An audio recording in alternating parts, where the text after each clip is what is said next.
ఉప్పు పిండి ఎప్పుడైనా తిన్నారా? బియ్యం రవ్వ, పెసరపప్పు కాంబినేషన్లో తక్కువ నూనెతో చేసుకునే ఈ వంటకం ఆరోగ్యానికి ఎంతో మంచిది. బ్రేక్ఫాస్ట్లోకైనా లేదా అప్పటికప్పుడు డిన్నర్ చేయాలన్నా పర్ఫెక్ట్గా సరిపోతుంది. ఈ ట్రెడిషనల్ రెసిపీని పక్కా కొలతలతో పొడిపొడిగా ఎలా తయారు చేసుకోవాలో చూసేయండి.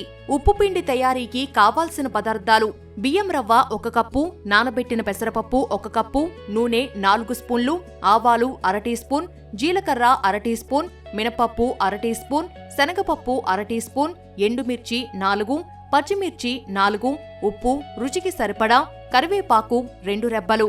ఉప్పు పిండి తయారు చేసే విధానం: ముందుగా స్టవ్ ఆన్ చేసి కడాయి పెట్టి అందులో నూనె పోసి వేడి చెయ్యాలి. నూనె వేడెక్కిన తర్వాత ఆవాలు, జీలకర్ర, మినపప్పు, శనగపప్పు వేసి దోరగా వేయించాలి. ఆ తర్వాత ఎండుమిర్చి, పచ్చిమిర్చి ముక్కలు, కరివేపాకు వేసి చిటపటలాడించాలి. ఇవన్నీ చక్కగా వేగిన తర్వాత అందులో 2 కప్పుల నీళ్లు పోయాలి. నీళ్లు పోసిన వెంటనే ముందుగా నానబెట్టుకున్న పెసరపప్పును కూడా వేసి కొద్దిసేపు ఉడికించాలి. నీరు మరుగుతున్నప్పుడు రుచికి సరిపడా ఉప్పు వేసి కలపాలి.